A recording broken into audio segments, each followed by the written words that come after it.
Bismillahirrahmanirrahim. Alhamdulillahi rabbil alamin. Wa bihi nasta'inu ala umuri dunya waddin. Asyhadu an la ilaha illallah wahdahu la syarikalah wa asyhadu anna Muhammadan abduhu wa rasuluh. Allahumma salli ala nabiyyina Muhammadin wa ala alihi wa ashabihi wa man tabi'ahum bi ihsanin ila yaumiddin, amma ba'd. Para peserta daurah syariah yang dirahmati Allah Subhanahu wa taala, ikhwah dan akhwat yang semoga pada kesempatan pagi hari ini masih diberikan kesehatan dan taufik dari Allah Subhanahu wa taala supaya kita bisa menyelesaikan seluruh rangkaian dari kegiatan daurah syariah khusus untuk persoalan ibadah pada kesempatan kali ini. Ikhwah dan akhwat yang dirahmati Allah Subhanahu wa taala, kemarin kita sudah menerima dan mendengarkan 3 materi yang disampaikan oleh para asatidzah kita, dan semoga materi-materi tersebut menjadi pencerahan bagi kita semua. Di sana ada materi tentang pengantar ilmu usul fiqh, kemudian ada juga materi tentang pengantar al-qawaid al-fiqhiyah, dan yang terakhir pada materi yang kemarin adalah persoalan taklid. Apakah dia dihalalkan atau dia diharamkan di dalam syariat Islam. Nah, ikhwah dan akhwat yang dirahmati Allah Subhanahu wa taala, pada kesempatan kali ini materi yang keempat, sebenarnya ini masih persambungan dari materi yang kemarin, materi yang dibawakan oleh Ustadz Irsyad berkenaan tentang persoalan taklid atau mengikuti dalam persoalan-persoalan yang dibolehkan atau persoalan-persoalan yang tidak dibolehkan dalam syariat Islam. Nah, materi yang akan kita bahas pada kesempatan kali ini mengangkat tema ikhtilaf yes, iftiraq no, ya. Yang kalau kita terjemahkan bahwasanya ikhtilaf itu adalah sesuatu yang bisa kita terima atau ikhtilaf ya, namun iftiraq no, ya. Iftiraq atau perpecahan, al-furqah, al-iftiraq, perpecahan yang terjadi di tubuh kaum muslimin, maka itu tidak bisa kita terima. Dalam istilah syar'inya, kita insya Allah akan menjelaskan tentang persoalan atau tentang tema perbedaan dalam perspektif fikih Islam, ya.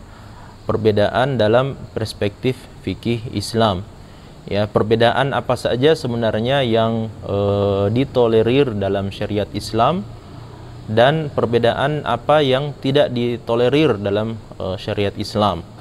Namun insya Allah pada kesempatan kali ini kita nanti insya Allah akan lebih meruncingkan persoalan dalam persoalan fikih Islam yang berkaitan dengan persoalan ibadah dan amaliyah yang kita lakukan, yang kita kerjakan dalam kehidupan sehari-hari kita.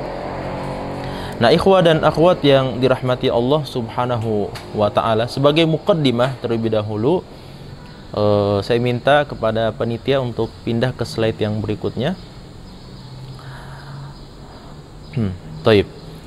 Sebagai muqaddimah untuk materi kita, kita mengetahui dan telah banyak membaca tentang persoalan al-i'tilaf bagi umat Islam, ya, dan bahwasanya i'tilaf itu adalah sesuatu yang sangat dituntut, bahkan dia adalah sesuatu yang fundamental di dalam syariat kita, dalam agama Islam. I'tilaf itu dalam bahasa Arab diartikan bahwasanya i'tilaf adalah persatuan, ya. Dia adalah lawan dari kata al-ikhtilaf.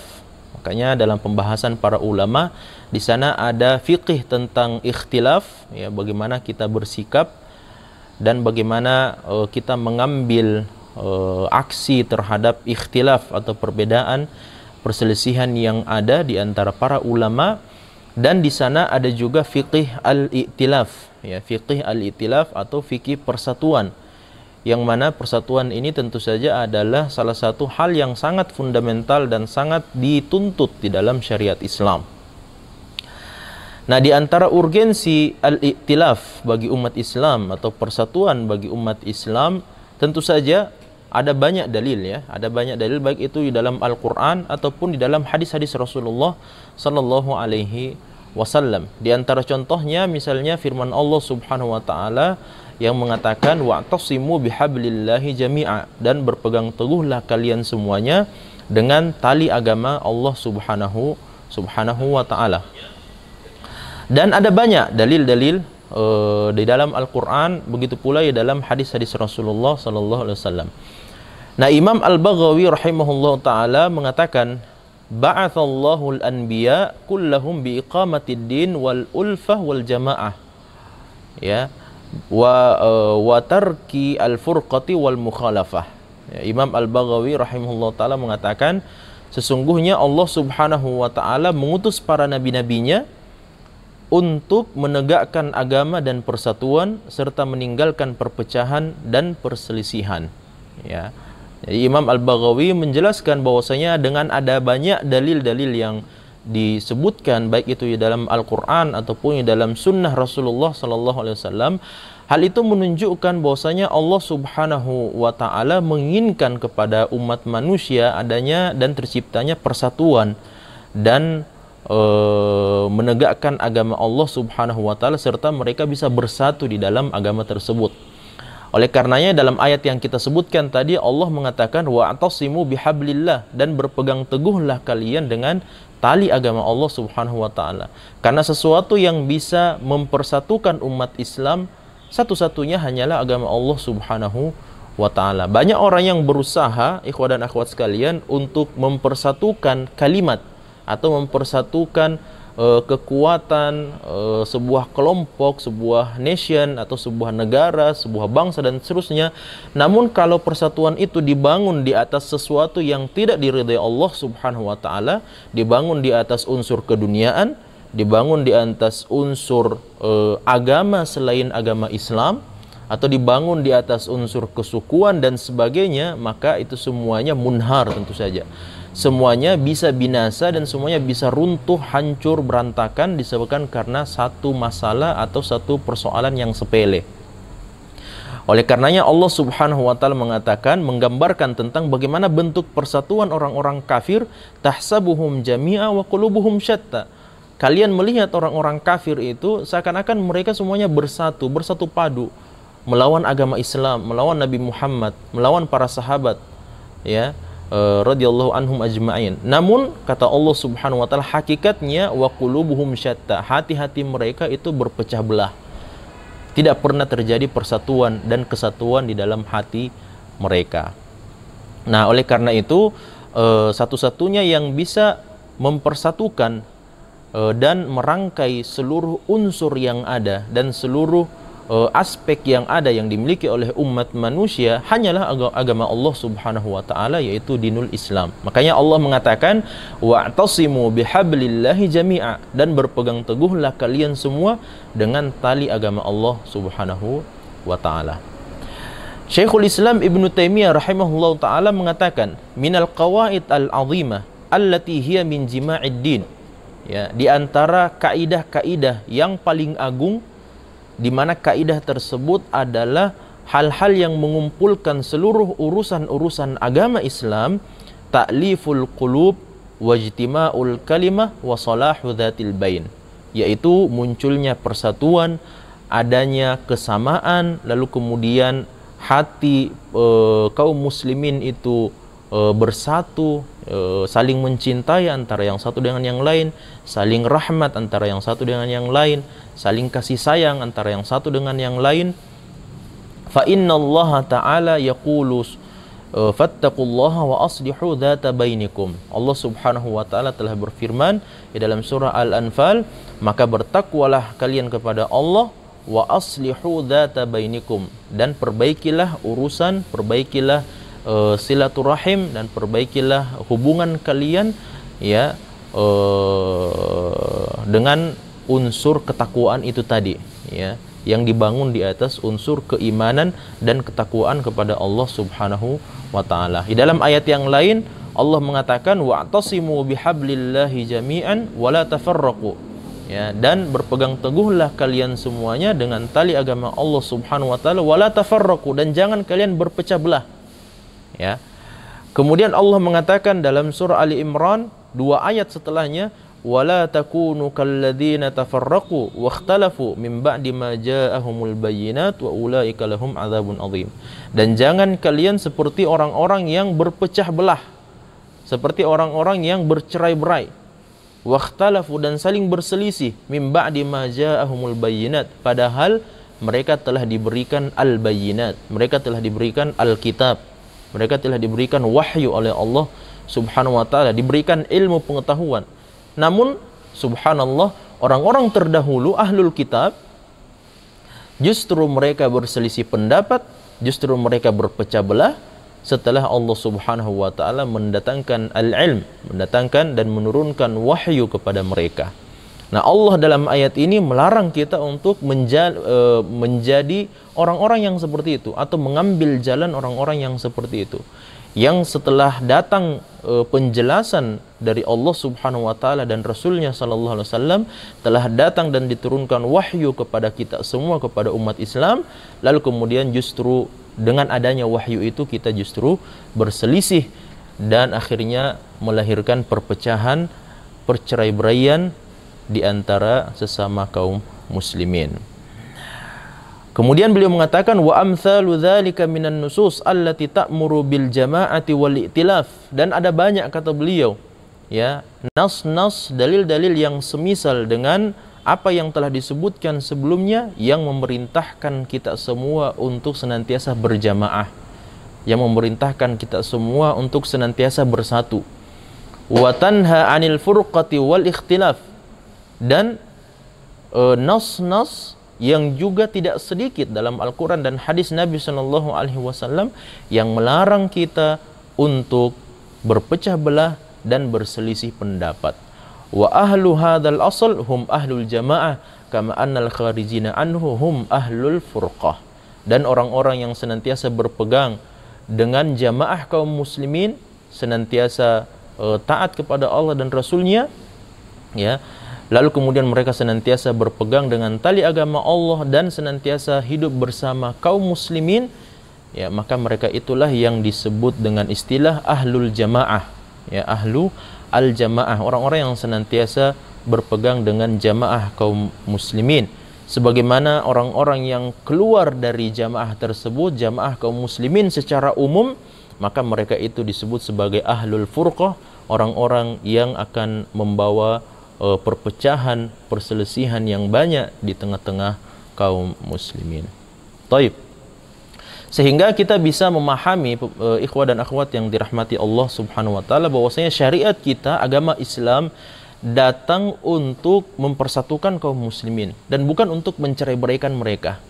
Syariat Islam, saya ulang, datang dan diturunkan oleh Allah Subhanahu wa taala kepada umat manusia supaya mereka bisa bersatu, supaya mereka bisa bersatu di dalam jamaah kaum muslimin.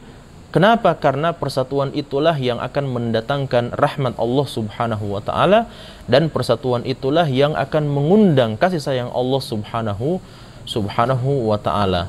Bukankah kita semua telah mengetahui bahwasanya yadullahi ma'al jamaah, tangan Allah Subhanahu wa taala, pertolongan Allah Subhanahu wa taala, ta'yidullah wa nasrum minallah, itu semuanya akan diturunkan kepada para jamaah kaum muslimin, para jamaah kaum muslim yang senantiasa bersatu.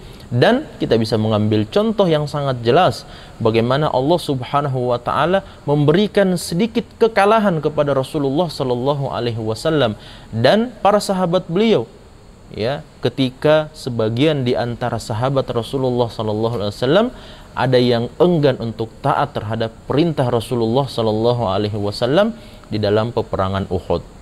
Ini sebagai bentuk teguran dan sebagai bentuk pelajaran supaya diambil hikmah bagi para sahabat yang lainnya dan bagi kita semua sebagai orang-orang yang mengaku percaya kepada Allah dan Rasulnya sallallahu alaihi wasallam, bahwasanya sedikit perpecahan di tubuh kaum muslimin itu sudah cukup mendatangkan kerugian yang sangat besar, bahkan kekalahan dalam kehidupan dunia ini. Nah, pemirsa, ikhwah dan akhwat yang dirahmati Allah Subhanahu wa ta'ala, silahkan kita berpindah ke slide berikutnya. Nah, ini sesuatu yang harus kita luruskan terlebih dahulu, ya, bahwasanya al-ikhtilaf, ya, al-ikhtilaf itu adalah sunnatullah. Al-ikhtilaf adalah sunnatullah, atau perbedaan itu adalah sunnatullah, ya. Setelah kita membahas tadi bahwasanya persatuan itu adalah sesuatu yang Allah Subhanahu wa taala inginkan dengan diturunkannya syariat Islam, dengan banyaknya dalil-dalil baik itu dari Al-Qur'an, dari hadis Rasulullah sallallahu alaihi wasallam yang menyuruh kita semua untuk senantiasa berpegang teguh dengan agama Allah, untuk senantiasa bersatu padu, untuk senantiasa bersama dengan jamaah kaum muslimin secara umumnya. Maka hal yang berikutnya yang harus kita ketahui, ikhwah dan akhwat sekalian, bahwasanya ikhtilaf itu adalah sesuatu yang telah ditetapkan oleh Allah Subhanahu wa ta'ala. Bahkan dia menjadi sunnatullah.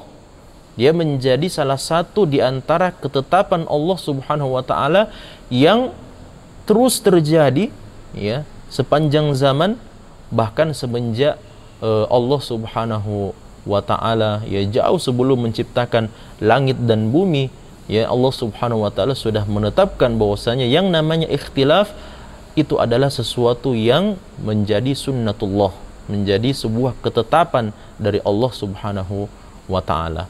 Sekaligus kita harus meluruskan pemahaman kita bahwasanya ada hadis yang diriwayatkan dari Rasulullah sallallahu alaihi wasallam yang mengatakan bahwasanya ikhtilafu ummati rahmah, bahwasanya perbedaan umatku adalah rahmat dari Allah Subhanahu wa ta'ala.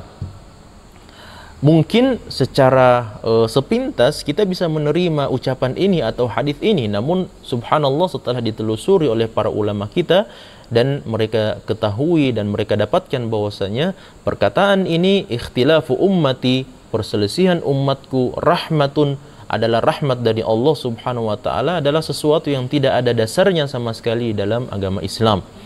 Bahkan Syekh Al-Albani rahimahullah ta'ala mengatakan dalam silsilah dhaifah beliau, la aslalahu, bahwasanya hadis ini, perkataan ini tidak ada dasarnya sama sekali di dalam syariat Islam.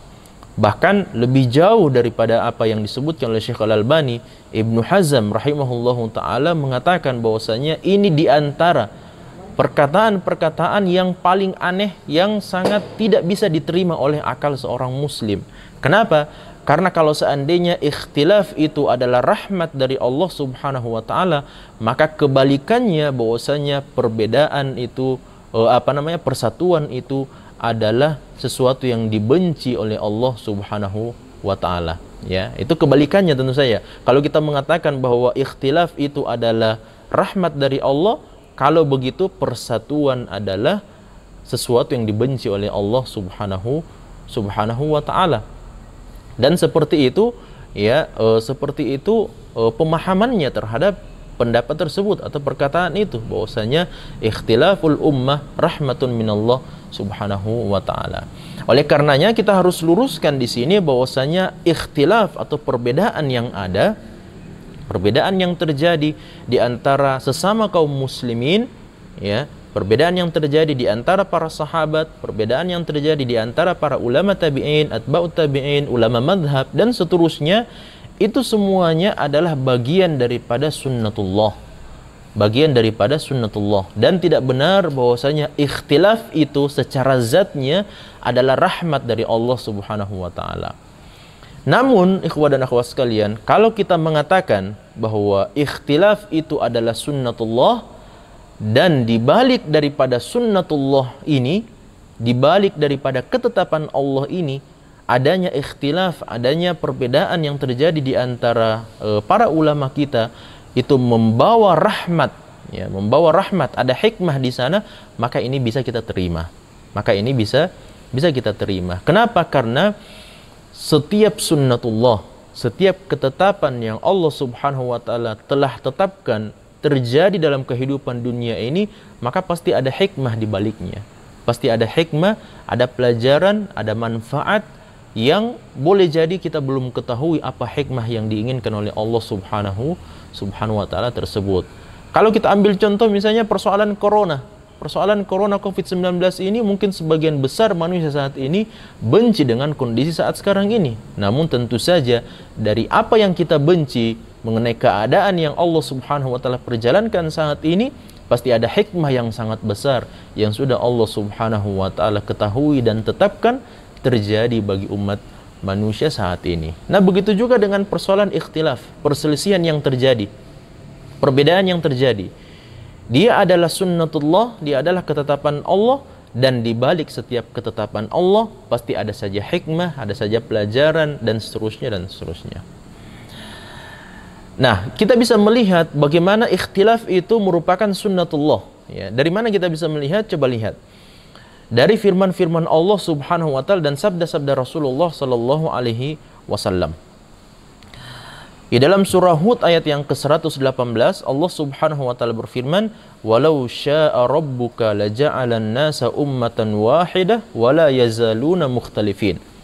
Kata Allah Subhanahu wa taala, dan jika Tuhanmu menghendaki, jika Allah Subhanahu wa taala menghendaki, menginginkan, tentu Allah akan jadikan umat manusia menjadi umat yang satu, tetapi mereka senantiasa berselisih pendapat. Ini ayat yang sangat jelas, ikhwah dan akhwat sekalian, yang menjelaskan kepada kita semua bahwa yang namanya ikhtilaf, yang namanya perbedaan pendapat adalah sesuatu yang sudah menjadi ketetapan Allah. Ada saja pasti sebab yang menjadikan kita berselisih pendapat. Seorang kakak dengan adiknya, bahkan seorang saudara kembar itu bisa berselisih. Bisa berbeda pendapat. Seorang suami dan istrinya, seorang ayah dan anak, ya, seorang pimpinan dan bawahan, dan seterusnya. Ya, ada banyak sebab-sebab yang bisa memunculkan perselisihan, ikhtilaf, perbedaan pendapat di antara mereka. Karena memang sudah ditetapkan oleh Allah Subhanahu wa taala. Walau syaa'a rabbuk, kalau Allah inginkan, la ja'alan nasa ummatan wahidah. Maka Allah Subhanahu wa taala akan jadikan kita semua umat manusia, dari umat yang paling pertama Nabi Adam alaihissalam, manusia yang paling pertama, sampai dengan manusia yang paling terakhir, akan dijadikan Allah sebagai manusia, sebagai umat yang satu. Sebagai umat yang satu. Kalaupun seandainya kita sudah menjadi umat yang satu, wala yazaluna mukhtalifin, mereka pasti akan tetap berselisih pendapat. Mereka pasti akan tetap berselisih pendapat. Nah, ini satu dalil, ya. Satu dalil dari ayat Allah Subhanahu wa taala yang menjelaskan bahwasanya ikhtilaf, perselisihan, perbedaan itu adalah bagian daripada ketetapan Allah Subhanahu wa taala. Di dalam hadis Nabi sallallahu alaihi wasallam yang diriwayatkan oleh Abu Musa al-Asy'ari, Rasulullah sallallahu alaihi wasallam bersabda, "Innallaha ta'ala khalaqa Adam min qablatin qabadaha min jami'il ard." Ya. Kata Nabi sallallahu alaihi wasallam, sesungguhnya Allah Ta'ala menciptakan Adam, menciptakan bapak kita semua alaihissalam dari genggaman yang diambil dari seluruh bumi. Ya, dari genggaman yang diambil dari seluruh bumi. Faja'a banu Adam ala qadril ardi. Lalu kata Nabi SAW, maka datanglah anak keturunan Adam alaihissalam sesuai dengan kadar bumi atau kadar tanah yang diciptakan darinya. Ya. Jadi ceritanya seperti ini. Ketika Allah Subhanahu wa taala ingin menciptakan Nabi Adam alaihissalam, dan ini adalah hadis yang sahih atau hasan sahih yang disahihkan oleh Imam At-Tirmidzi rahimahullah taala dalam sunan beliau, Nabi SAW mengatakan ketika Allah Subhanahu wa taala ingin menciptakan Nabi Adam alaihissalam, maka Allah Subhanahu wa taala mengambil genggaman-genggaman tanah dari berbagai macam jenis tanah yang ada di bumi Allah Subhanahu wa taala. Ya, lalu kemudian tanah-tanah tersebut yang diambil dari berbagai macam jenis tanah itu dijadikan satu, lalu kemudian dibentuk menjadi Nabi Adam alaihissalam dengan menggunakan kedua tangan Allah Subhanahu wa ta'ala.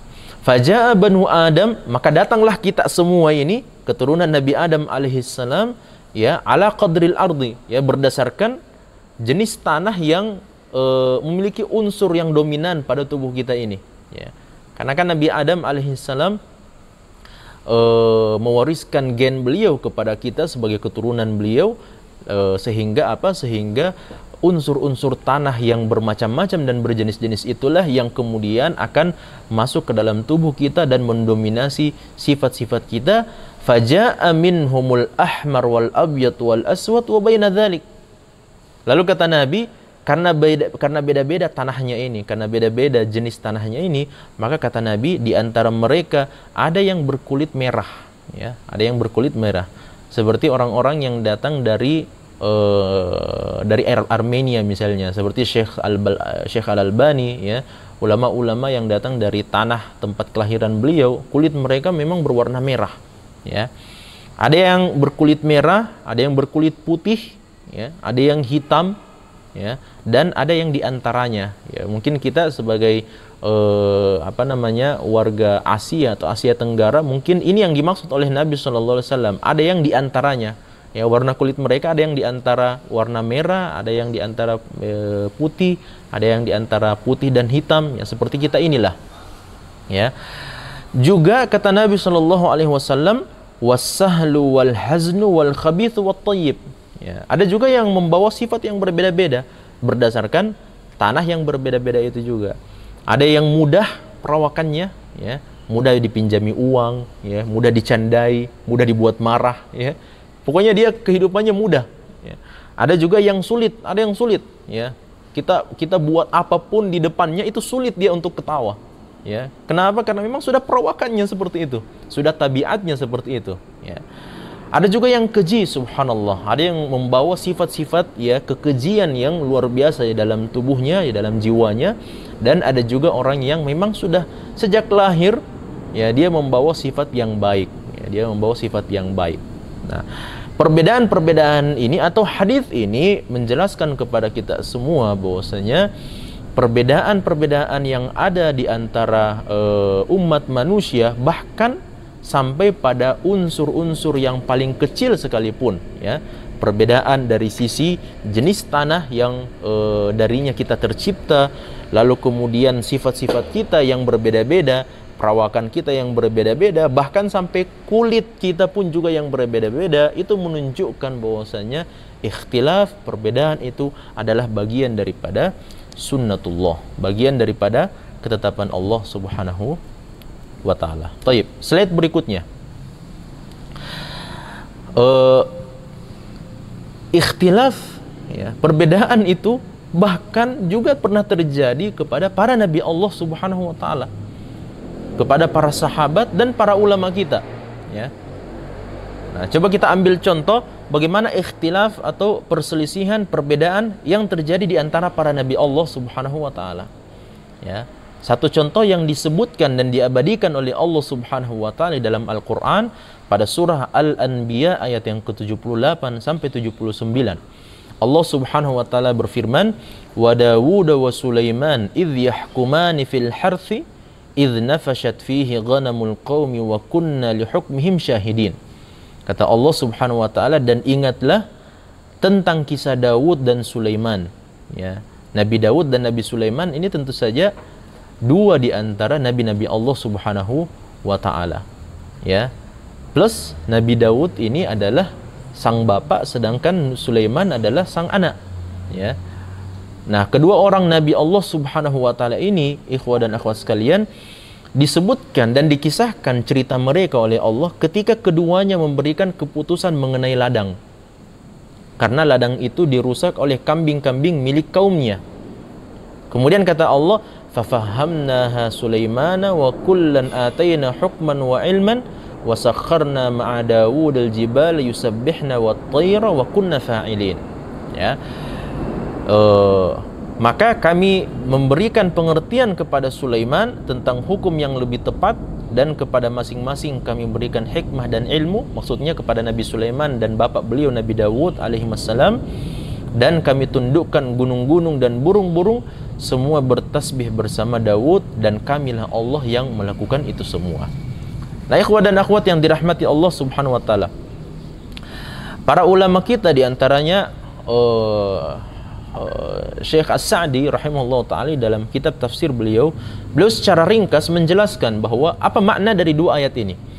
Kisah yang diceritakan oleh Allah Subhanahu wa ta'ala dalam ayat ini, ikhwah dan akhwat sekalian, adalah berkenaan tentang sebuah kejadian, sebuah peristiwa di mana ada seorang pemilik ladang, ya. Ada seorang di antara kaum Nabi Dawud atau di antara umat Nabi Dawud yang memiliki sebuah ladang. Ladang itu dimasuki oleh segerombolan kambing yang dimiliki oleh tetangga sebelah, ya, atau dimiliki oleh salah seorang dari umat Nabi Dawud alaihissalam.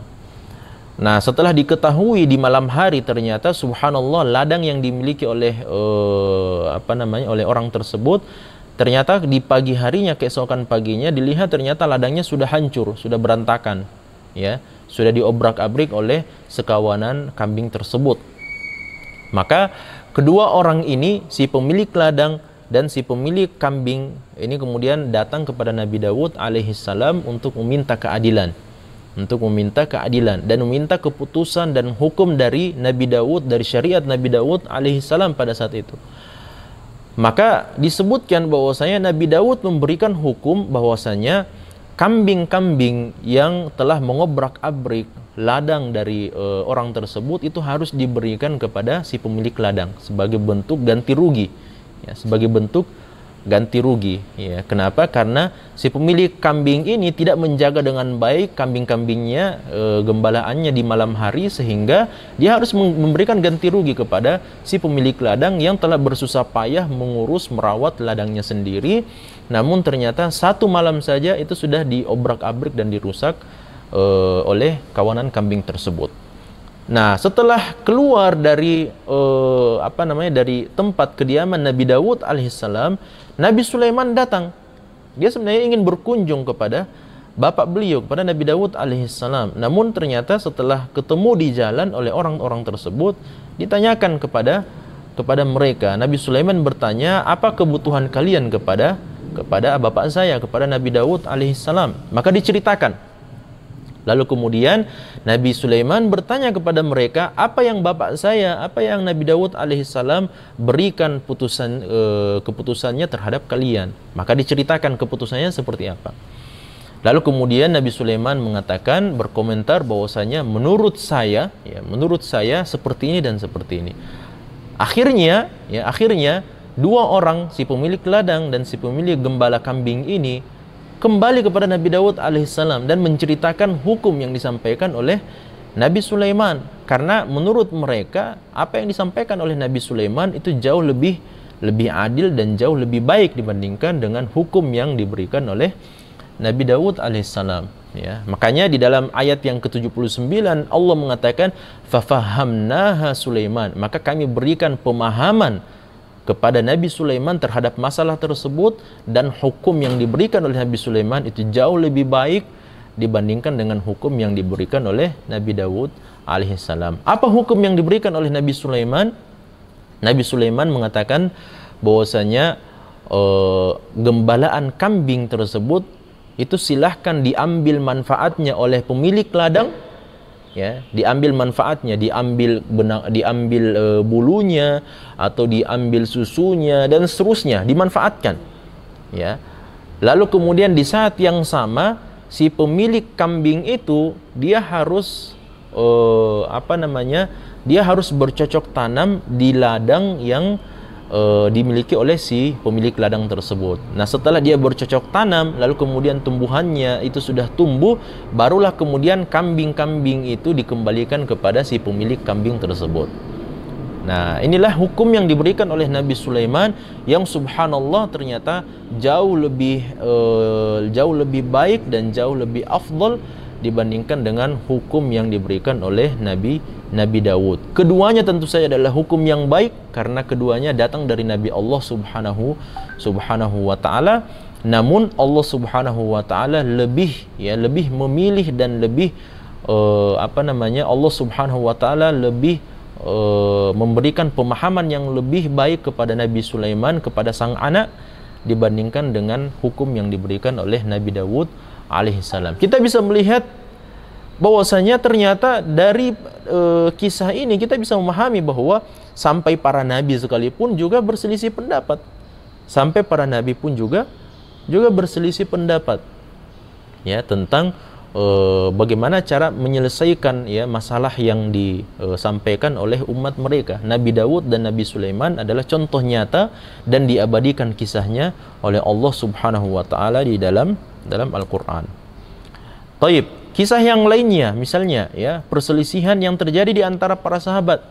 Ya, kisah yang sangat masyhur yang kita semuanya mungkin sudah ketahui.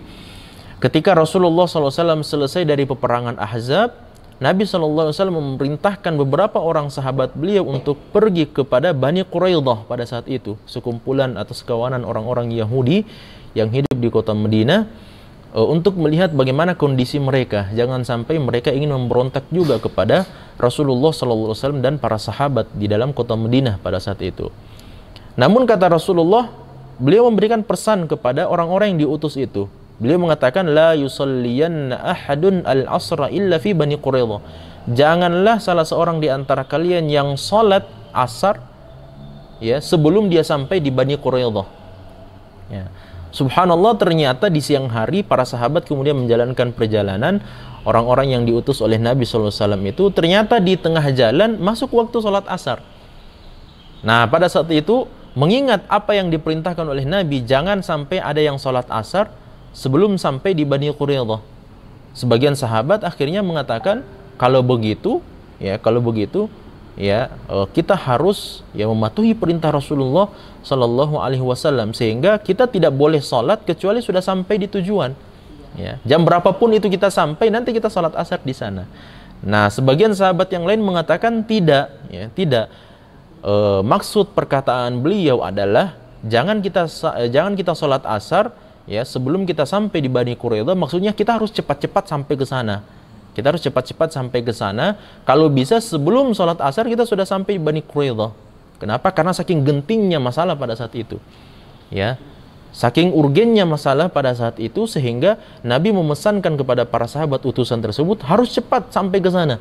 Melihat bagaimana kondisi keadaan Bani Quraidah. Apakah mereka siap-siap untuk masuk dan bergabung dengan koalisi orang-orang Ahzab pada saat itu, bersama orang-orang munafikin dan bersama orang-orang kafir Quraisy pada saat itu, atau tidak? Ya. Nah, sehingga ini bukti yang nyata juga ya, hadis yang sahih diriwayatkan oleh Imam Bukhari. Salah satu bukti yang nyata bahwasanya sampai para sahabat pun juga berselisih pendapat ketika mereka memahami apa yang dimaksud oleh Rasulullah Sallallahu Alaihi Wasallam tentang sabda beliau ini, tentang perintah beliau ini, la yusalliyanna ahadun al-asra illa fi Bani Quraidah. Jangan salah seorang di antara kalian melaksanakan salat asar kecuali nanti sampai di Bani Quraidah. Taib. Nah, ikhwah dan akhwat yang dirahmati Allah Subhanahu wa taala.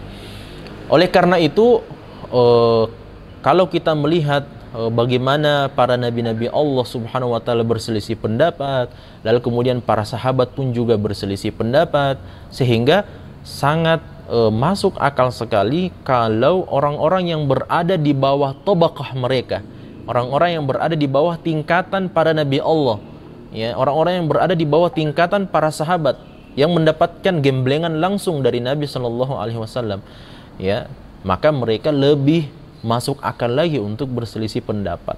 Ya. Nah, oleh karena itu para ulama kita dalam persoalan-persoalan fikih, bahkan dalam persoalan akidah sekalipun, ya, dalam persoalan akidah sekalipun, para ulama kita berbeda pendapat dalam memahami atau dalam berusaha untuk memahami dalil-dalil yang sampai, dalil-dalil yang datang dari Allah Subhanahu wa taala. Namun tentu saja di sana ada perselisihan yang boleh kita tolerir dan ada perselisihan yang tidak boleh kita tolerir. Nah, apa saja perselisihan yang boleh kita yang tidak boleh kita tolerir dan apa saja perselisihan yang boleh kita tolerir? Secara ringkas kita sebutkan bahwa perselisihan yang tidak boleh kita tolerir adalah persoalan-persoalan akidah atau persoalan-persoalan keyakinan yang telah datang dalilnya secara jelas dan sahih, dan tidak boleh lagi ada perbedaan dan tidak boleh lagi ada keraguan dalam persoalan-persoalan tersebut, ya. Seperti contohnya tentang keyakinan atau keimanan terhadap Allah Subhanahu wa taala, keyakinan bahwasanya Allah Subhanahu wa taala Al-Khaliq dialah Rabb, dialah yang paling berhak untuk disembah satu-satunya dengan cara yang benar, dan seterusnya. Ya, persoalan-persoalan keyakinan-keyakinan yang telah datang dalilnya secara jelas dan sahih. Ya, secara jelas dan sahih dari Allah Subhanahu wa taala ataupun dari Rasulullah, dari hadis-hadis Rasulullah, maka dalam persoalan yang seperti ini kita tidak boleh berselisih pendapat, ya. Keyakinan tentang keberadaan Allah, keyakinan tentang keberadaan surga dan neraka, keyakinan tentang kehidupan akhirat, ya. Keyakinan tentang balasan dari Allah Subhanahu wa taala bagi orang-orang yang beramal soleh dan balasan bagi orang-orang yang mengamalkan perbuatan keburukan. Ini semuanya adalah hal-hal yang telah disebutkan oleh Allah dalam Al-Qur'an dan hadisnya oleh Rasulullah sallallahu alaihi wasallam dalam hadis-hadis yang sahih dengan lafaz-lafaz yang sharih yang sangat jelas. Bahkan sebagian di antaranya ada hadis-hadis yang mutawatir, ya, yang menjelaskan tentang keyakinan-keyakinan yang harus dimiliki oleh seorang muslim dan tidak boleh kita berselisih pendapat dalamnya. Namun kita harus camkan bahwa dalam persoalan akidah sekalipun ada hal-hal yang juga diperselisihkan oleh para ulama kita, dan itu sa'igun fihil ikhtilaf, dan perselisihan itu adalah perselisihan yang mu'tabar dan perselisihan yang bisa kita terima, ya, perselisihan di antara para ulama kita yang bisa kita terima meskipun dalam ranah akidah. Namun kata para ulama kita, persoalan yang diperselisihkan itu adalah persoalan yang daqaiqul umur, ya, persoalan-persoalan yang sangat yang sangat detail dan telah ada dalilnya datang dari hadis Nabi sallallahu alaihi wasallam, namun interpretasi terhadap hadis tersebut itulah yang diijtihadkan atau itulah yang diperselisihkan oleh para ulama kita. Saya ambil contoh ringkas seperti ru'yatun Nabi sallallahu alaihi wasallam rabbahu yaqdatan, ya. Apakah Nabi SAW pernah melihat Allah Subhanahu wa taala dalam kehidupan dunia ini, dalam kondisi Rasulullah SAW tidak tidur atau dalam kondisi Rasulullah SAW sedang terbangun? Ya, ini tentu saja adalah bagian daripada persoalan akidah. Namun ini adalah masalah-masalah yang rinci, masalah-masalah yang detail. Ada hadisnya datang dari Rasulullah SAW, namun pemahaman para ulama terhadap hadis tersebut itulah yang berbeda-beda. Sehingga ini masuk dalam persoalan-persoalan ikhtilaful ulama, perbedaan para ulama yang bisa kita tolerir. Jangankan ulama berbeda dalam masalah ini, sahabat berbeda pendapat dalam persoalan ini. Ya, perbedaan yang sangat masyhur yang terjadi di antara Aisyah radhiyallahu taala anha dan Abdullah bin Abbas radhiyallahu taala an. Baik. Sedangkan persoalan yang kedua adalah persoalan furu'iyah. Nah, inilah persoalan furu'iyah yang kemudian para ulama banyak berbeda pendapat, dan kita boleh berbeda pendapat dalam persoalan tersebut, ya, persoalan furu', persoalan khilafiyah atau persoalan furu'iyah, ya, persoalan cabang dalam agama Islam ini, dan bukan persoalan yang fundamental, bukan yang berkaitan tentang masalah-masalah daruriyat, ya, persoalan-persoalan yang wajib diketahui, wajib diimani, wajib diyakini oleh seorang muslim. Maka persoalan-persoalan furu' yang seperti ini, maka ini adalah sesuatu yang diperselisihkan oleh para ulama kita. Namun ikhwan dan akhwat sekalian dirahmati Allah Subhanahu wa taala, penting untuk kita pahami bersama, ya, penting untuk kita pahami bersama bahwa perbedaan pendapat di antara para ulama kita dalam persoalan furu'iyah, dalam persoalan percabangan, dalam persoalan tidak satu pun di antara ulama-ulama tersebut, di antara ulama Rabbani, ya, saya berikan garis bawah di sini, ya, ulama-ulama Rabbani, karena ada saja di sana ulama-ulama yang memang sengaja menyelisihi dalil-dalil yang ada, ya, berdasarkan hawa nafsu mereka, ya, mereka ingin memperturutkan hawa nafsu mereka sehingga mereka menyelisihi hadis-hadis Rasulullah sallallahu alaihi wasallam. Adapun ulama Rabbani, ya, yang memang benar-benar diketahui ketakwaannya dan keimanannya kepada Allah Subhanahu wa taala, kata Syekhul Islam, tidak seorang pun dari ulama Rabbani yang secara sengaja menyelisihi ajaran Rasulullah sallallahu alaihi wasallam. Ya, ini yang harus kita fahami terlebih dahulu, bahwasanya banyak persoalan yang diperselisihkan oleh para ulama kita, ya. Ada banyak sekali persoalan.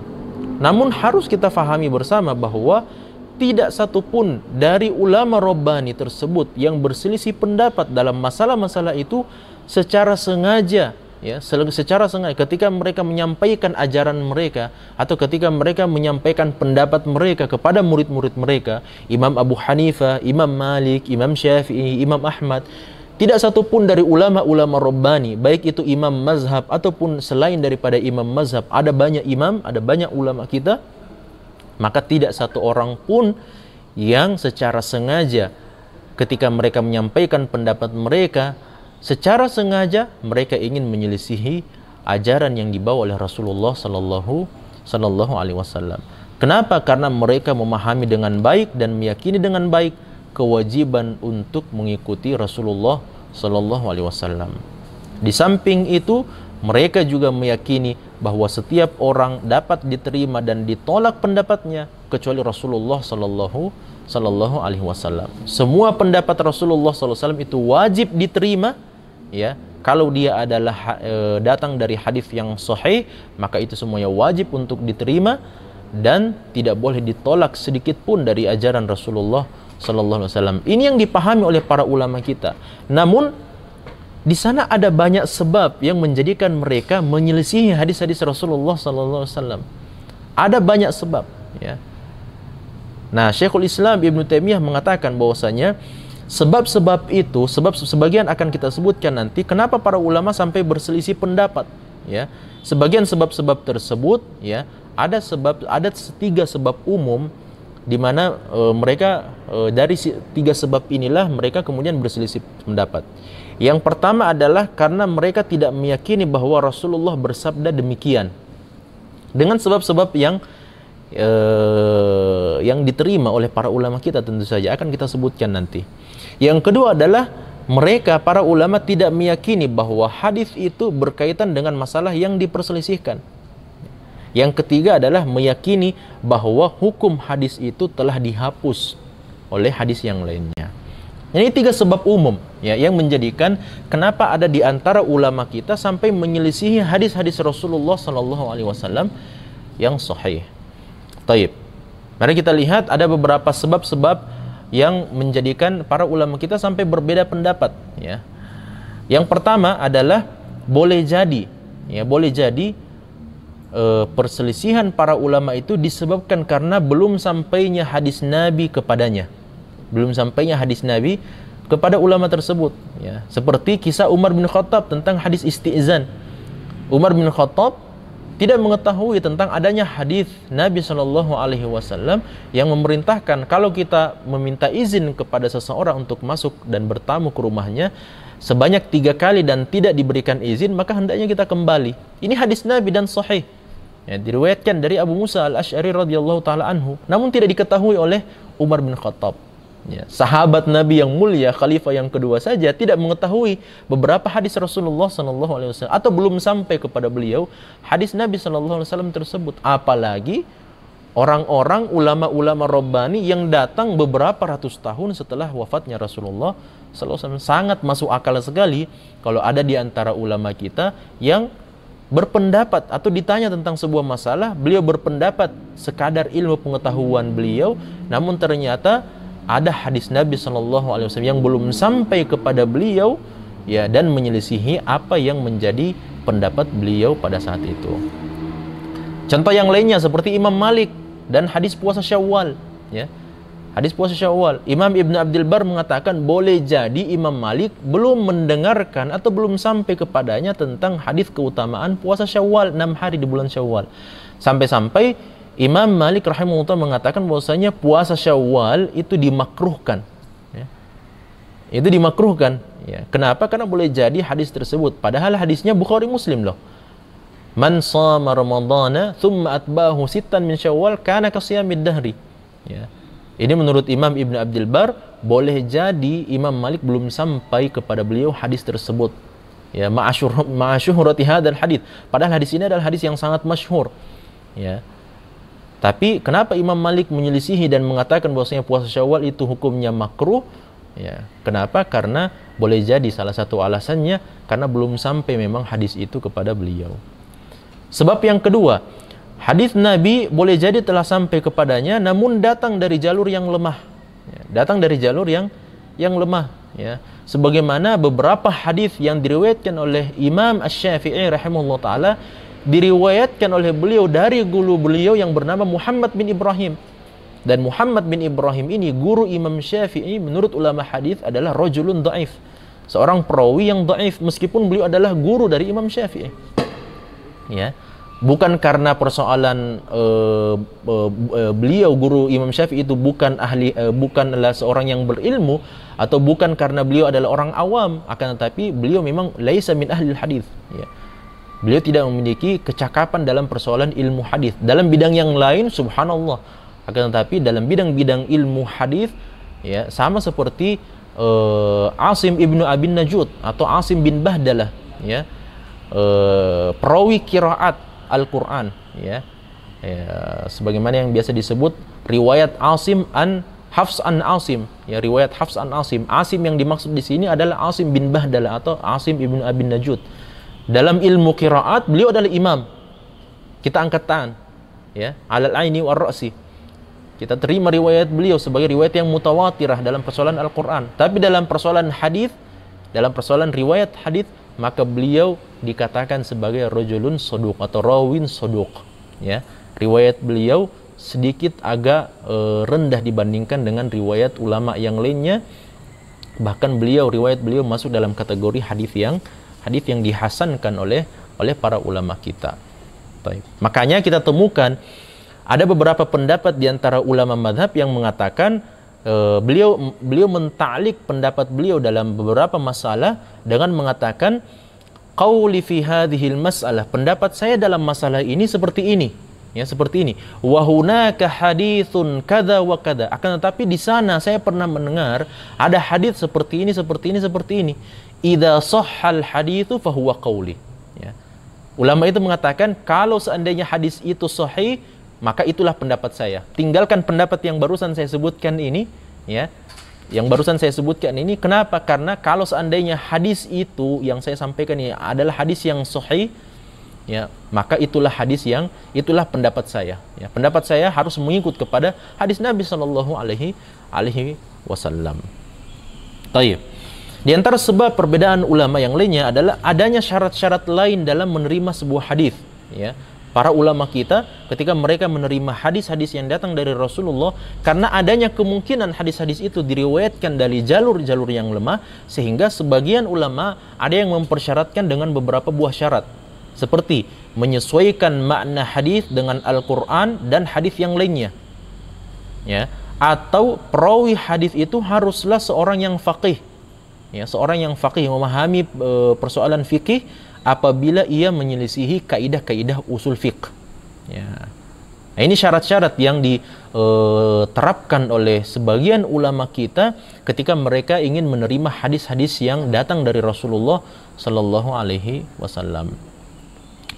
Sebab yang keempat, ikhwan dan akhwat sekalian, ada hadis Nabi, ya, telah sampai padanya, tapi boleh jadi dia lupa.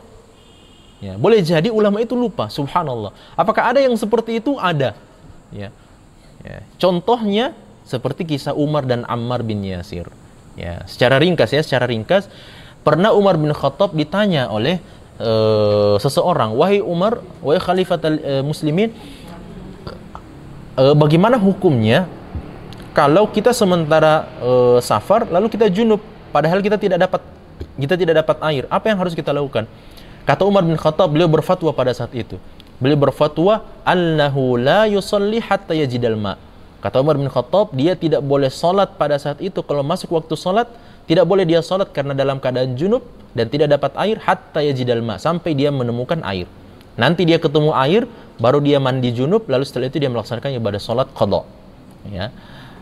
Nah, ternyata setelah didengarkan fatwanya oleh Ammar bin Yasir mengingatkan, wahai Umar, Tidakkah engkau mengingat tentang sebuah kejadian ketika kita berada dalam safar, dalam kehidupan Rasulullah ini terjadi. Lalu kemudian kita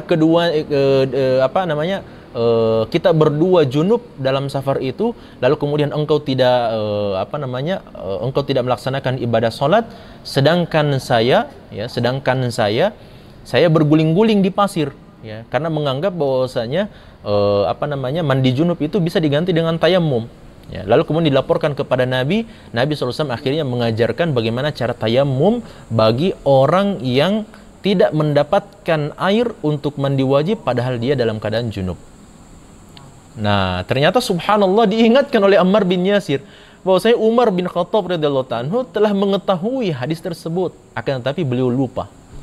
Umar bin Khattab lupa bahwasanya beliau pernah mengalami bersama Ammar bin Yasir tentang kejadian yang ditanyakan oleh orang tersebut. Boleh jadi ada yang seperti itu, ikhwan dan akhwat sekalian. Seorang ulama yang telah menghafalkan ribuan hadis, subhanallah, dalam beberapa masalah beliau lupa tentang hadis-hadis tertentu, lalu kemudian ditanyakan tentang makna hadis itu dan dia berfatwa dengan fatwa yang menyelisih hadis Rasulullah karena dia lupa dengan hadis yang pernah dia hafalkan. Atau sebab yang lainnya, ya, hadis itu telah sampai kepada dia, akan tetapi tidak diketahui petunjuk di dalam hadis tersebut, ya. Atau kurang jelas apa dalalatul hadis, ya, apa maksud dan tujuan daripada hadis tersebut, ya, baik itu karena lafadznya yang gharib, ya, seperti bai'ul mulamasah, apa itu makna mulamasah, atau muzabanah dan sebagainya. Atau boleh jadi lafadznya itu memiliki makna yang banyak, ya, seperti lafadz dalam Al-Quran, al-khaytul aswad minal khaytil abyad, al-khaytul abyad minal khaytil aswad. Ya, karena sebagian sahabat itu memahami bahwasanya maksud khaytul aswad dan khaytul abyad di sini adalah tali, ya, adalah tali, padahal yang dimaksud itu adalah waktu fajar. Dan ada banyak sekali, ya, ada banyak sekali sebab-sebab yang menjadikan para ulama kita, membawa para ulama kita sampai mereka berbeda pendapat. Namun satu hal yang harus kita camkan bersama bahwa mereka berselisih pendapat, para ulama berselisih pendapat bukan karena hawa nafsu mereka untuk menyelisihi ajaran Rasulullah, namun karena ijtihad mereka yang menjadikan mereka sampai berselisih pendapat seperti itu. Dan kita semua yang mengetahui hadis Nabi SAW bahwasanya setiap mujtahid itu akan mendapatkan pahala. Kalau dia benar dalam ijtihadnya, maka dia mendapatkan 2 pahala.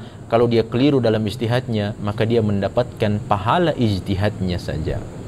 Nah, ikhwah dan akhwat yang dirahmati Allah Subhanahu wa ta'ala, bagian terakhir daripada materi kita ini, karena waktu yang membatasi kita, bagaimana cara menyikapi perbedaan ulama, ya, secara ringkas saya sebutkan. Sebagian apa yang akan kita sebutkan di sini telah dijelaskan oleh Ustadz Irsyad kemarin, karena ini masih persambungan materi yang sebelumnya. Yang pertama, seperti yang kita sebutkan tadi, meyakini, ya, kalau kita bertemu dengan perbedaan di antara para ulama kita, ikhtilaf di antara para ulama kita dalam persoalan-persoalan yang dibolehkan kita berikhtilaf, ya, bukan dalam persoalan akidah, bukan dalam persoalan yang memang kita tidak boleh berselisih pendapat di situ, ya. Yang pertama adalah meyakini bahwa tidak seorang pun dari ulama Rabbani yang secara sengaja menyelisihi ajaran Rasulullah karena mereka memahami dan meyakini dengan baik kewajiban mengikuti ajaran Rasulullah. Ini satu hal yang sebelumnya telah kita sebutkan. Yang kedua adalah meyakini bahwa setiap orang bisa diterima dan ditolak pendapatnya kecuali Rasulullah sallallahu alaihi wasallam. Kecuali Rasulullah sallallahu alaihi wasallam. Sehingga ada banyak pendapat-pendapat yang disampaikan oleh para ulama kita, sebagian mungkin, ya, pendapat-pendapat itu, semua pendapat itu, mohon maaf, bisa kita terima ataupun bisa kita tolak secara keseluruhan. Kenapa? Karena semua pendapat manusia bisa kita terima dan bisa kita tolak kecuali pendapat Rasulullah sallallahu alaihi wasallam, atau kecuali ajaran Rasulullah yang datang dan diriwayatkan dari jalur yang sahih oleh para ulama kita. Maka tidak ada kemungkinan untuk menolak hadis-hadis Rasulullah yang sampai kepada kita dari jalur yang sahih. Taib. Yang ketiga adalah apabila seorang ulama Rabbani menyelisih hadis yang sahih, maka kewajiban umat Islam, kewajiban kita semua untuk memberikan uzur kepada para ulama tersebut, dan tidak boleh kita mencelanya sama sekali. Tidak boleh kita mencelanya sama sekali, ya. Kenapa? Karena mereka adalah para ulama yang telah menghabiskan waktu mereka, umur mereka untuk berkhidmat kepada agama Islam. Kalaupun mereka keliru dalam ijtihad mereka, maka mereka tetap mendapatkan pahala. Bahkan kalaupun mereka keliru dan terjatuh dalam kesalahan, dalam perbuatan dosa, maka ada pendapat para ulama kita yang mengatakan seperti ini. Al ulama'u kal bihar wal wazallatul ulama'i kal akhdhar wa idza balagal ma'u kullataini lam yahmilil khabath. Para ulama kita mengatakan bahwasanya para ulama Rabbani itu seperti lautan. Seperti lautan. Maksudnya amalan mereka, khidmat mereka kepada agama Islam, kepada agama Rasulullah SAW itu sangat luar biasa sekali. Belum lagi ditambah amalan fardiyah mereka, belum ditambah dengan amal jama'i mereka dan seterusnya. Belum ditambah hafalan Quran mereka, hafalan hadis mereka, salawat mereka, zikir mereka, ibadah mereka dan seterusnya. Fal ulama'u kal bihar, ulama itu seperti lautan. Seperti lautan.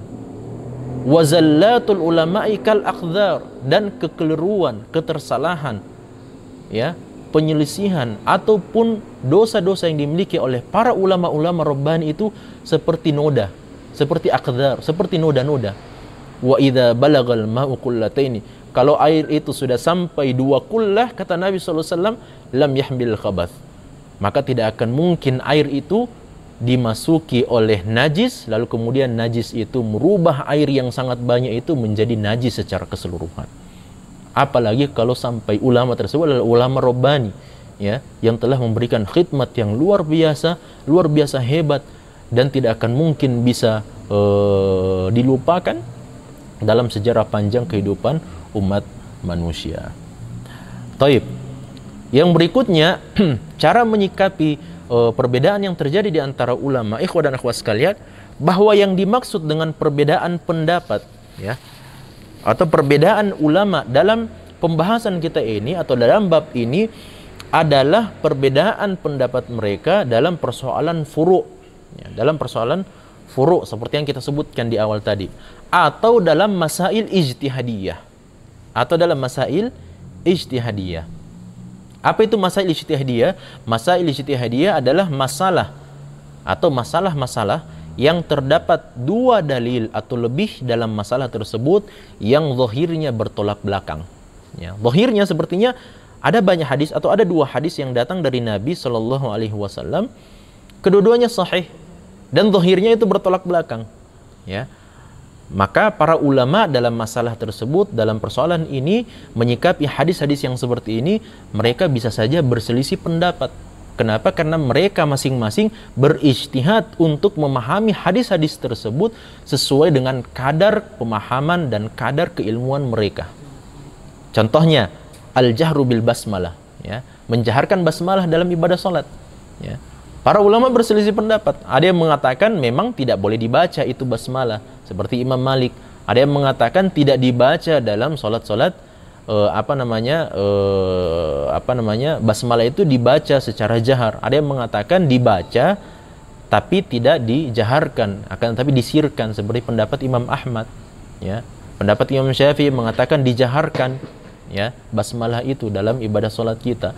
Kenapa? Karena memang perbedaan hadis-hadis yang datang dari Rasulullah sallallahu alaihi wasallam yang zahirnya saling bertolak belakang.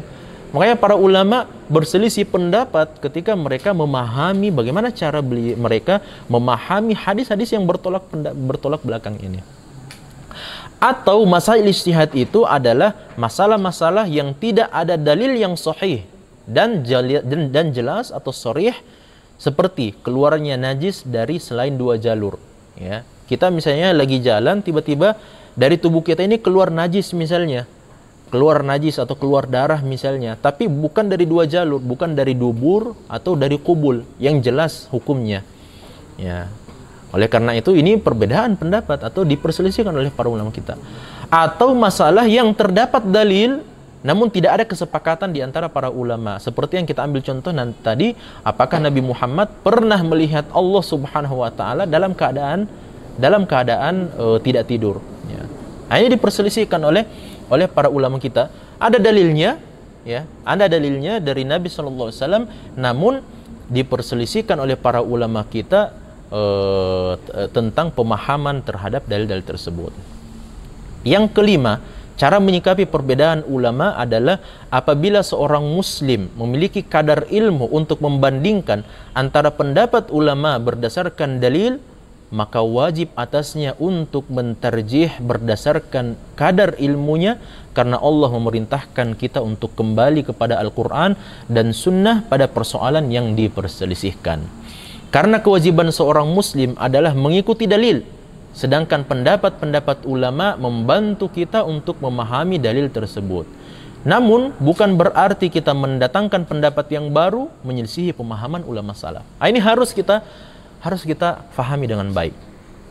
Ya, harus kita fahami dengan baik bahwasanya seorang muslim kalau kita memiliki kadar keilmuan yang lumayan untuk memahami dalil-dalil yang dijadikan hujah oleh para ulama, perbedaan pendapat para ulama, wajhul istidlal dari dalil-dalil tersebut, kenapa mereka mengambil dalil ini, tidak mengambil dalil itu, dan kita bisa mentarjih, maka kita tidak boleh mentaklid kepada ulama. Kita justru memiliki kewajiban untuk mentarjih mana di antara pendapat ulama-ulama kita yang lebih dekat kepada Al-Quran dan Sunnah Rasulullah Sallallahu Alaihi Wasallam. Kenapa? Karena kewajiban kita bukan mengikuti pendapat ulama, tapi kewajiban kita adalah mengikuti dalil Al-Quran dan hadis Rasulullah yang sahih. Adapun pendapat ulama mazhab yang 4 atau yang lainnya, itu adalah pendapat-pendapat yang akan mendekatkan pemahaman kita terhadap dalil yang ada. Ya. Jadi pendapat-pendapat ulama itu sebenarnya untuk membantu kita memahami dalil-dalil yang ada. Tapi pendapat mereka bukanlah sesuatu yang wajib untuk kita ambil.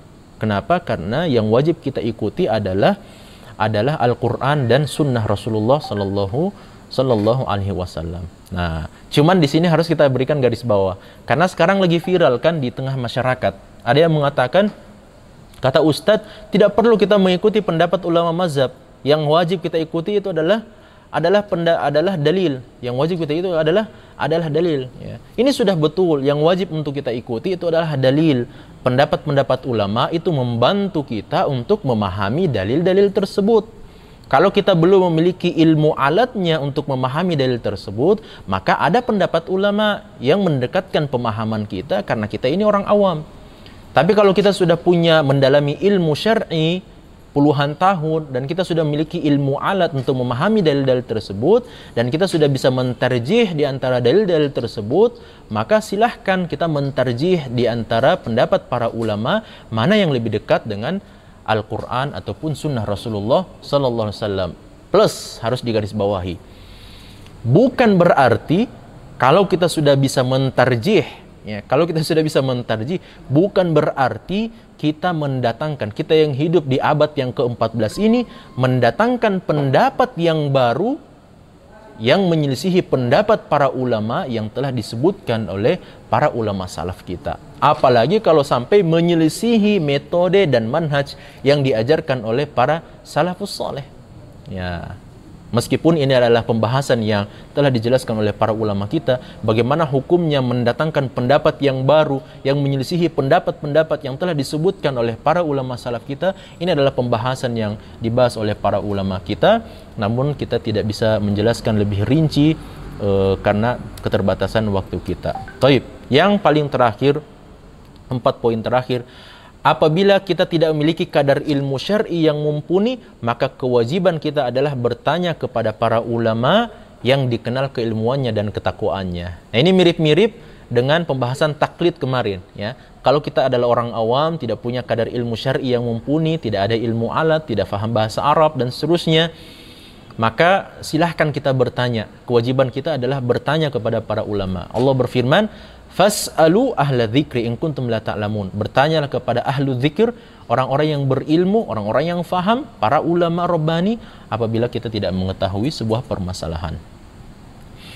Yang berikutnya, apabila para ulama berselisih dalam masalah tertentu, maka ia mengikuti ulama yang paling diyakini lebih berilmu, ya. Jadi kalau kita misalnya kita muqallid misalnya, kita akan mengambil pendapat di antara ulama madhab. Taib. Lantas ternyata kita ketemu dengan sebuah masalah, para ulama mazhab yang 4 berselisih pendapat, masing-masing punya pendapat sendiri. Apa yang harus kita lakukan? Kita mengambil pendapat yang lebih kita yakini, ya, yang lebih kita yakini, paling berilmu di antara ulama yang lainnya. Sebagaimana seorang pasien pasti akan mendatangi dokter yang diketahui paling ahli untuk mengobatinya. Nah, seperti itu juga kita mengambil dan menerima pendapat ulama yang kita anggap atau dianggap oleh kaum muslimin pendapat inilah yang lebih dekat dengan kebenaran. Kemudian yang berikutnya, tidak dibolehkan bagi seorang muslim untuk mengambil pendapat ulama yang sesuai dengan hawa nafsunya, atau dalam bahasan Ustadz Irsyad kemarin untuk tatabbu rukhas, ya, mengikuti rukhsa-rukhsa yang ada atau pendapat-pendapat yang dianggap pendapat yang paling ringan dalam masalah-masalah tertentu, meskipun padahal pendapat itu menyelisihi dalil, ataupun juga kita meminta fatwa kepada ulama, di mana kita tahu bahwa ulama itu bermudah-mudahan dalam menyampaikan fatwa. Nah, ini adalah sesuatu yang penting untuk kita fahami juga. Tidak boleh kita tatabbu ar-rukhas. Taib. Yang terakhir, ikhwah dan akhwat sekalian, tidak dibolehkannya mengingkari orang lain dalam persoalan-persoalan ijtihadiyah. Ya, sebaliknya justru hendaknya diterima dengan lapang dada selama tidak masuk dalam ranah khilafiyah. Jadi kita harus fahami di sini, ya. Kaidah yang disampaikan oleh para ulama itu adalah la ingkar fil masail al-ijtihadiyah. Tidak boleh kita mengingkari dalam persoalan-persoalan ijtihadiyah. Apa itu persoalan ijtihadiyah? Yang tadi kita sudah sampaikan, ya. Boleh jadi ada dalilnya, tapi dalilnya saling bertolak belakang secara zahirnya. Makanya para ulama beristihad untuk memahami dalil-dalil tersebut.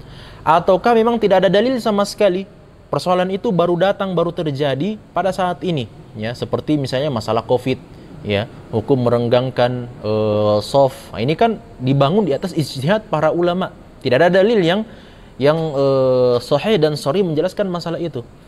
Ataukah misalnya hukum menggunakan masker, bagaimana hukumnya dalam ibadah solat? Padahal ada hadis dari Nabi SAW. Ini pun juga adalah dibangun di atas ijtihad para ulama, mengambil dalil-dalil yang bisa dijadikan sebagai pegangan berkaitan dengan masalah tersebut. Itu masalah-masalah ijtihadiyah. Sehingga tidak boleh kita mengingkari ulama yang lainnya atau ustadz yang lainnya yang memberikan pendapat dan berbeda dengan pendapat kita dalam persoalan ijtihadiyah. Kenapa? Karena para ulama itu, ya, kalau kita ingin lihat, para ulama berbeda pendapat dalam dua jenis. Mereka berbeda pendapat dalam masalah-masalah qat'iyut thubut, yang sudah jelas dalilnya secara sharih, secara jelas dan sahih. Lalu kemudian ada ulama yang berselisih pendapat. Maka kita wajib untuk mengingkari ulama-ulama yang menyelisihi dalil-dalil yang sahih dan sharih tersebut, ya. Dan ini biasanya tidak masuk dalam ranah ijtihadiyah, ya, meskipun diperselisihkan oleh para ulama kita, namun tidak masuk dalam ranah ijtihadiyah kalau dia ada dalil yang sahih, sharih, ada ijma' para ulama, ada qiyas yang sahih, lalu ada ulama yang menyelisihi pendapat tersebut, maka wajib bagi kita untuk mengingkari pendapat yang menyelisihi dalil yang sahih itu. Ada jenis yang kedua, yaitu masalah-masalah yang diperselisihkan para ulama kita yang masuk dalam ranah ijtihadiyah. Namun ikhwah dan akhwat sekalian, masalah ijtihadiyah ini pun juga kembali terbagi ke dalam dua jenis. Ada masalah ijtihadiyah ilmiah, ada ijtihadiyah amaliyah. Nah, ijtihadiyah ilmiah ini masih terbuka kesempatan untuk kita mengingkari, ya, orang-orang yang berijtihad namun dalam ranah pembahasan masalah-masalah ilmiah. Seperti contohnya tentang pemahaman tentang asma dan sifat, ya. Asma dan sifat Allah Subhanahu wa taala. Ada banyak kelompok yang menyelisihi Ahlus Sunnah wal Jamaah dan mereka berijtihad ketika mereka berusaha memahami apa makna ayat-ayat asma dan sifat tersebut. Nah, sehingga ketika mereka menyelisihi manhaj Ahlussunnah wal Jamaah, maka kewajiban kaum muslimin, para ulama Ahlussunnah wal Jamaah untuk menjelaskan apa yang benar, cara memahami ayat-ayat tersebut tentang asma dan sifat Allah, karena ini adalah masalah ijtihadiyah, namun dia berkaitan tentang persoalan ilmiah. Ya. Dan para ulama kita sejak dahulu selalu berusaha ya menjelaskan ya at-tabahuts, munadharat dan seterusnya dalam persoalan-persoalan ijtihadiyah dan ilmiah ini, menjelaskan apa yang menjadi keyakinan Ahlussunnah wal Jamaah yang sebenarnya. Nah, yang tidak boleh kita ingkari adalah jenis yang kedua. Dia diperselisihkan oleh para ulama kita dalam masalah ijtihadiyah amaliyah. Ini yang tidak boleh diingkari sama sekali. Kalau sudah ada para ulama yang berbeda pendapat, lalu kemudian kita sebagai kaum muslimin ingin mengikuti pendapat ulama Imam Syafi'i misalnya, ada yang mengikuti pendapat Imam Ahmad dalam masalah ijtihadiyah amaliyah, artinya dalam masalah pengamalan, maka satu orang dengan orang yang lain tidak boleh saling mengingkari sama sekali, karena masing-masing memiliki dalil dan masing-masing memiliki hujjah, dan dia berkaitan tentang persoalan amaliyah. Ya, ini kembali kepada ijtihad daripada para ulama tersebut dan kembali kepada keyakinan kita untuk mempercayai ijtihad yang telah dilakukan oleh para imam-imam tersebut. Nah, ikhwah dan akhwat sekalian yang dirahmati Allah Subhanahu wa taala, saya tutup ya, meskipun masih ada slide yang terakhir karena waktu yang membatasi kita, saya tutup materi kita ini dengan mengatakan bahwasanya ikhtilaf itu adalah sesuatu yang menjadi sunnatullah dan ada banyak sebab yang menjadikan para ulama berselisih pendapat. Namun camkan dan ketahuilah bahwasanya perselisihan tersebut, jangan sampai ikhtilaf tersebut jangan sampai melahirkan iftirak di tengah-tengah tubuh kaum muslimin, apalagi sampai melahirkan aksi yang kontraproduktif, ya, aksi-aksi atau tanggapan-tanggapan serta perlakuan-perlakuan, perbuatan-perbuatan yang tidak produktif, apalagi pada kondisi-kondisi di mana kita dibutuhkan untuk terus bersatu, seperti kondisi di akhir zaman ini, seperti ketika kita berhadapan dengan musuh yang sangat nyata, maka sangat tidak produktif sekali, sangat kontraproduktif ketika kita justru berselisih dan melahirkan iftirak di tengah-tengah kaum muslimin di saat di mana kita dibutuhkan untuk saling bersatu seperti saat sekarang ini.